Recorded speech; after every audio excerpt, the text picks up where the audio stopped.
Hey guys, मेरा नाम संतोष चौहान है और आप देख रहे हैं कोड विद मास्टर टैग। आज हम बात करने जा रहे हैं जावा के मोस्ट इम्पोर्टेंट 30 क्वेश्चंस के बारे में।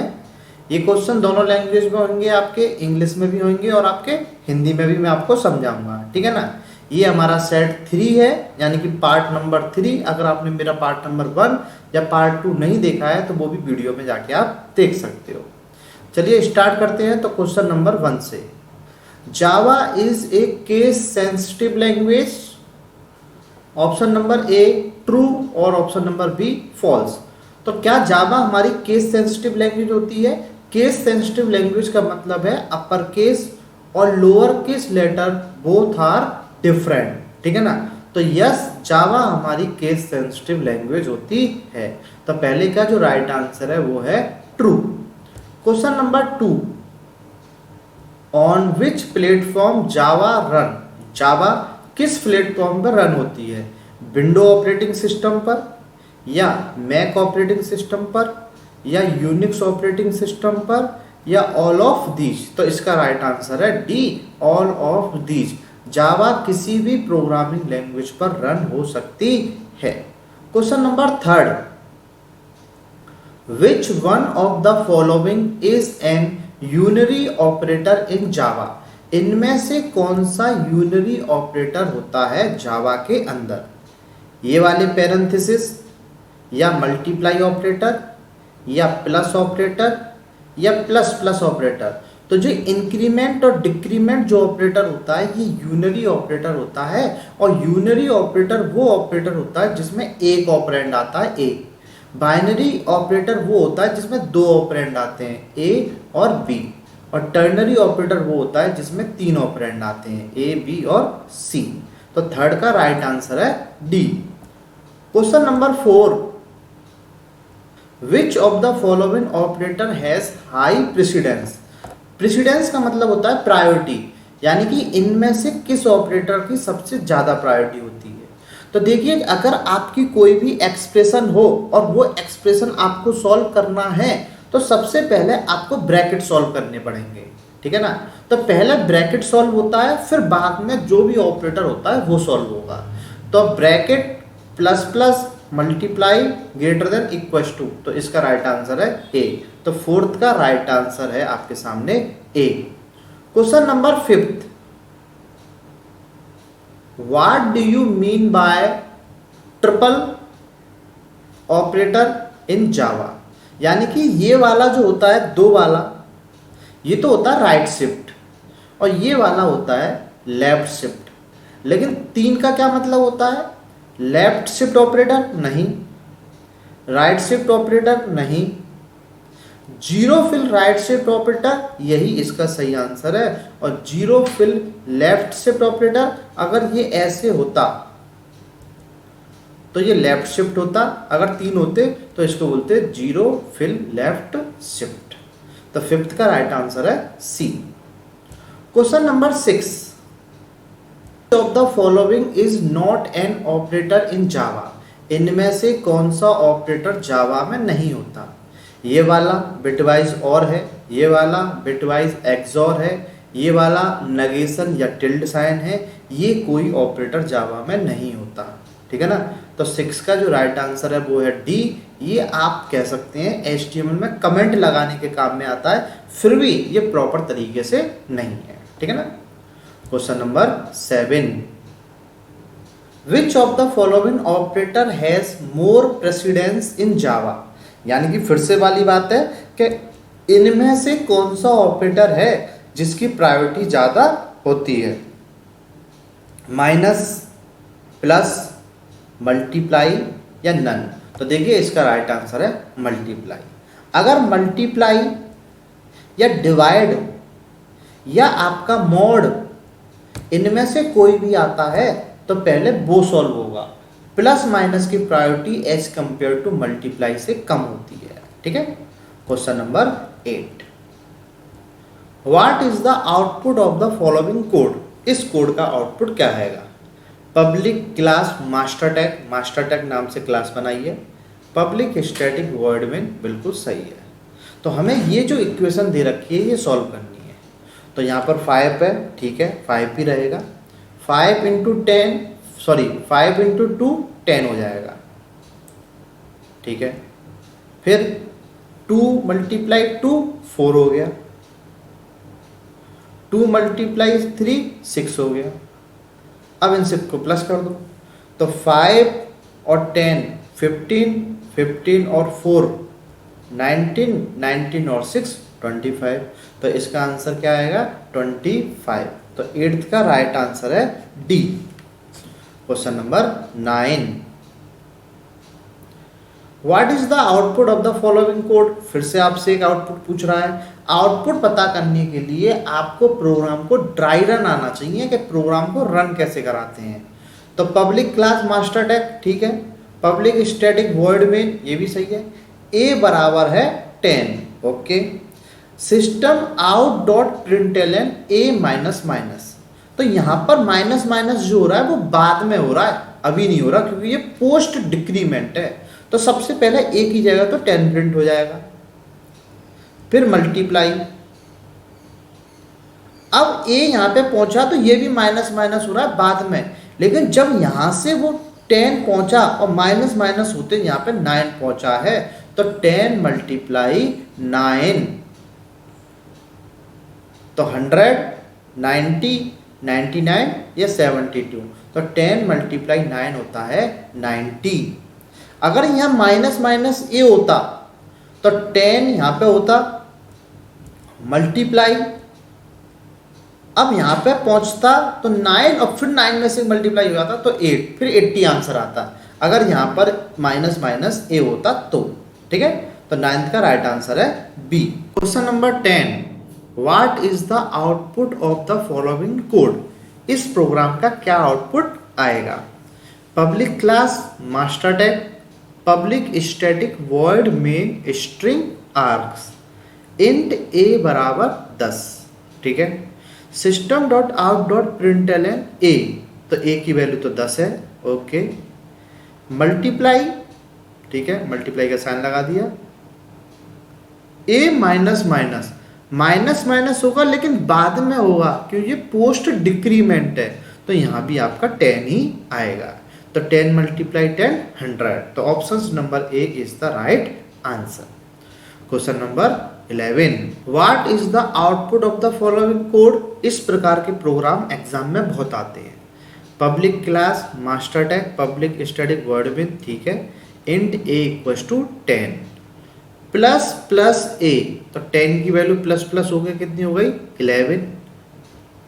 मल्टीप्लाई प्लस प्लस ए, तो 11 से फिर प्लस हो गया, कितनी हो गई 12। तो 12 मल्टीप्लाई 11, ठीक है ना। तो option number A 121, option number B 144, option number C 132, option number D 100। तो 11 मल्टीप्लाई 12 आप कर सकते हैं, जो कि आपका आएगा 132। तो 11 का राइट आंसर है C. Question number 12, what is the output of the following code, ठीक है। Public class master tag, public static void main, int A बराबर 10 प्लस प्लस ए, पहले प्लस होगा 11, multiply A plus plus, plus plus होगा लेकिन बाद में, तो यहाँ पे 11 ही आएगा।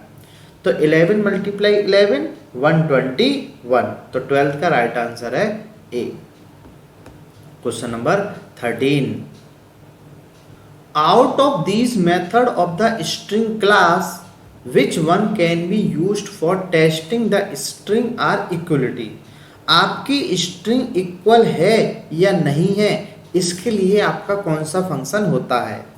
Is equals, is equal, equals या इक्वल। तो आपका जो इक्वल चेक करने के लिए आपका फंक्शन होता है सी इक्वल्स। 13 का राइट आंसर है आपके सामने C. Question number 14, out of these package which one contain an abstract keyword. जब जावा का हम कोई भी प्रोग्राम बनाते हैं तो सबसे पहले हम पैकेज इंक्लूड करते हैं। तो एब्स्ट्रैक्ट नाम का जो कीवर्ड होता है वो किस पैकेज में आता है। Option number A Java dot util, option number B Java dot lang, option number C dot Java dot system, option number D Java I O. ठीक है ना, तो इसका ये तो यहाँ से हट जाएगा।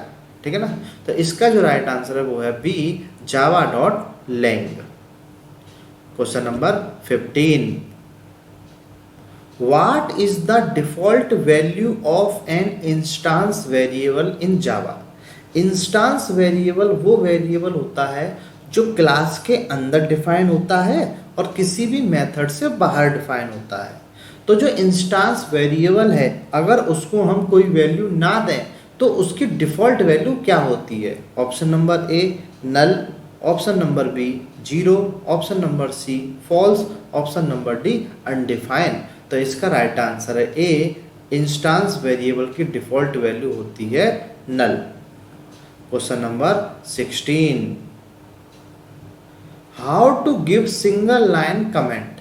हम जावा के अंदर सिंगल लाइन कमेंट किस प्रकार दे सकते हैं, डबल स्लैश से या हैश के सिंबल से, डबल कोटेशन या डिवाइड। तो हम सिंगल लाइन कमेंट जो देते हैं वो देते हैं डबल स्लैश से, और मल्टी लाइन कमेंट के लिए स्लैश स्टार और लास्ट में star slash.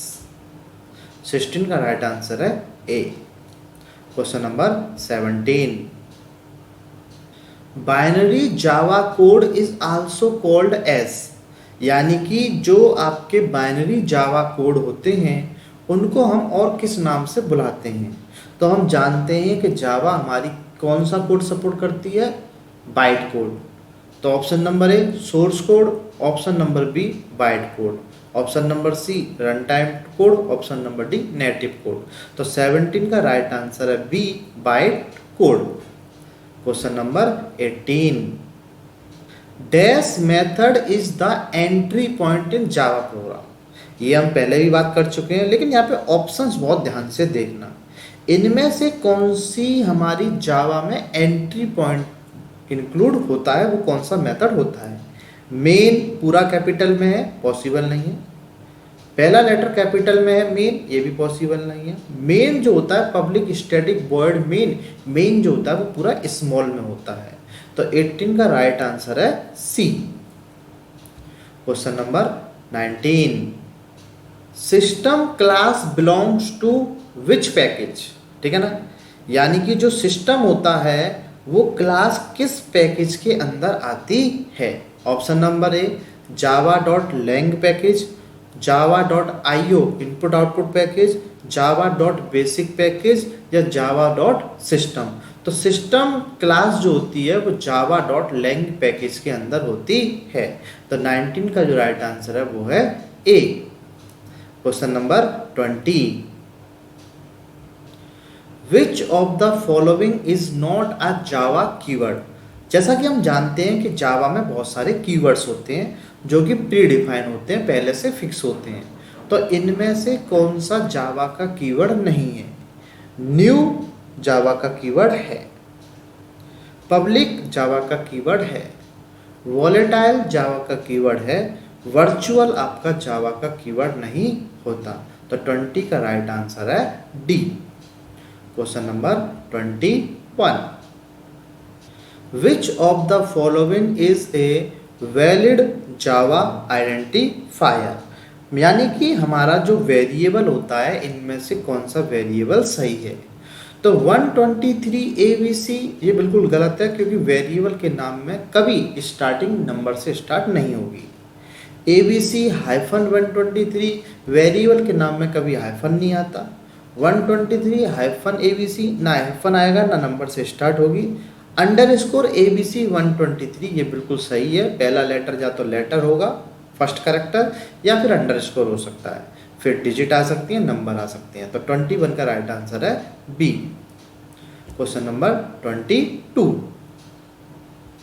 Which of the following is a sub class of the exception class. यानी कि एक्सेप्शन मतलब होती है एरर आना। तो इनमें से कौन सी हमारी जो एक्सेप्शन क्लास की सब क्लास होती है। Run time exception, error, throwable या इलीगल आर्गुमेंट एक्सेप्शन। तो 22 का जो राइट आंसर है वो है ए, रन टाइम एक्सेप्शन जो है वो हमारी एक्सेप्शन क्लास की सब क्लास होती है। Question number 23, which of the following is a checked exception, इनमें से कौन सी चेक्ड एक्सेप्शन कहलाती है? ठीक है ना, null pointer exception, option number B run time exception, option number C array index out of bound exception, या option number D input output exception. तो 23 का जो राइट आंसर है वो है D input output exception. Question number 24, which of the following is used to read input from the user in Java. Java के अंदर अगर हमें यूजर से कुछ भी इनपुट लेना होता है तो हम किसकी मदद से लेते हैं? Option number A system dot out dot println, option number B system dot in dot read, option number C scanner, option number D buffered reader. ठीक है ना, तो बेसिकली हम ज़्यादातर जो इनपुट लेते हैं वो हम स्कैनर क्लास की मदद से लेते हैं। 24 का राइट आंसर है सी, बट अगर बफर रीडर से भी हम इनपुट ले सकते हैं। Question number 25, what is the output of the following code, इस कोड का आउटपुट क्या आएगा? स्ट्रिंग 1 में है हेलो, स्ट्रिंग 2 में है वर्ड, दोनों स्ट्रिंग को प्लस कर दिया हेलो वर्ड, स्ट्रिंग 3 प्रिंट करा दी, तो आंसर आएगा हेलो वर्ड, जिसके बीच में कोई भी स्पेस नहीं होगा। तो इसका जो राइट आंसर है वो है ऑप्शन नंबर ए हेलो वर्ड। ये इसलिए नहीं है क्योंकि यहाँ पे बीच में स्पेस आ रहा है, यहाँ बीच में अंडरस्कोर आ रहा है, ये भी गलत है। और आई थिंक सी भी सही आंसर है क्योंकि हेलो वर्ड ये भी सेम लिख रहा है, तो ये भी इसका आंसर हो सकता है। ठीक है ना, तो आंसर आएगा आपका हेलो वर्ड, जिसके बीच में कोई भी स्पेस नहीं होगा। Question number 26, which of the following is a valid way to declare a multi dimensional array in Java, इनमें से कौन सा एक सही तरीका है जिसकी मदद से हम मल्टी डायमेंशनल एरे को जावा में शो करा सकते हैं? ठीक है ना, तो इंट ब्रैकेट एरे ये बिल्कुल गलत है क्योंकि एक ब्रैकेट तो कभी आ ही नहीं सकता। तो ऑप्शन नंबर ए भी गलत है क्योंकि मल्टी डायमेंशनल एरे हैं तो उसमें रो भी होगी कॉलम भी होगी, तो पहला और चौथा ऑप्शन तो गलत कर दो बिल्कुल। इन दोनों में से एक हो सकता है। चलिए, int 2 bracket array equal to new int 3,3, 3 row 3 column, ये सही है बिल्कुल। और इंट 2 ब्रैकेट एरे यहाँ तक सही है। इंट न्यू इंट 3,3, देखिए 3,3 ऐसे हम डिक्लेयर नहीं करते। तो 26 का जो राइट आंसर है वो है B. Question number 27, what is the output of the following code, इस प्रोग्राम का आउटपुट क्या आएगा? ठीक है, तो बेसिकली इंट एरे, एक एरे है 1 डायमेंशनल, न्यू इंट 5, यानी कि हमने साइज कितना ले लिया 5, और हम system dot out dot println की मदद से एरे का 0 प्रिंट करा रहे हैं। ठीक है ना, अब देखिए यहाँ पर हमने वैल्यू तो दी नहीं है, तो क्या 0 आउटपुट आएगा या नल आएगा या कंपाइलर एरर आएगी या अनडिफाइन आए? तो जब आप खुद एरे की 0 पोजीशन प्रिंट करा रहे हैं तो यहाँ पर इसकी जो डिफ़ॉल्ट वैल्यू होती है इंटीजर की वो 0 होगी। तो यहाँ पर 27 का जो राइट आंसर आएगा वो आएगा A. Question number 28, what is the output of the following code? ठीक है, हमारे पास एक एरे है जिसमें 1 2 3 4 5 है, सम बराबर 0 है, तो यहाँ पर सबका सम करा रहे हैं। ठीक है, एक लूप चला दिया है, आई की वैल्यू 0 से आई की लेंथ तक आई प्लस प्लस कर दिया है और सम नाम के वेरिएबल में सबका सम कर दिया गया है। तो सबसे पहले 0 + 1, फिर 1 + 2, फिर 3, फिर 4, फिर 5, तो सबका सम आ जाएगा। तो 5 और 4 9 और 3 12, 12 और 2 14 और 15, तो इसका आंसर आ जाएगा 28 का 15। A is the correct answer. Question number 29, what is the output of the following code? Int एक एरे है जिसके अंदर 1 2 3 4 5 है और हमने system dot out dot println की मदद से हमने एरे का 5 प्रिंट कराया है। ये हमेशा इंडेक्स होता है। तो 0 पोजीशन पे तो 1 है, 1 पोजीशन पे 2 है, दूसरी पोजीशन पे 3 है, तीसरी पोजीशन पे 4 है और चौथी पोजीशन पे 5 है। और 5 की पोजीशन पे तो कुछ है ही नहीं, ठीक है ना। तो आपका ऑप्शन नंबर ए 0 आएगा या नल आएगा या कंपाइल एरर आएगा या array index out of bound exception आएगा। तो इसका आंसर आएगा डी। जब भी आप कोई एरे के अंदर ऐसी इंडेक्सिंग दे दोगे जो उसमें अवेलेबल नहीं होगी तो उसका आंसर आएगा एरे आउट ऑफ रेंज या array out of bound exception. तो 29 का जो राइट आंसर है वो है D. Question number 30, what is the output of the following code. इस प्रोग्राम का क्या आउटपुट आएगा। तो एरे में है 1 2 3 4 5, system dot out dot println में एरे डॉट लेंथ, ठीक है। तो एरे की लेंथ कितनी हो गई 1 2 3 4 5। तो जब क्या आएगा 5 6 कंपाइल एरर या अनडिफाइंड, तो सिंपल सी वाली बात है आंसर आएगा ए, ठीक है ना। तो 30 का जो राइट आंसर है, क्योंकि लेंथ कैलकुलेट करनी है तो आपका एक आंसर आ जाएगा। So guys thank you for watching my video. आपको मेरी वीडियो कैसी लगी ये मुझे कमेंट सेशन में बता सकते हैं। Thank you so much.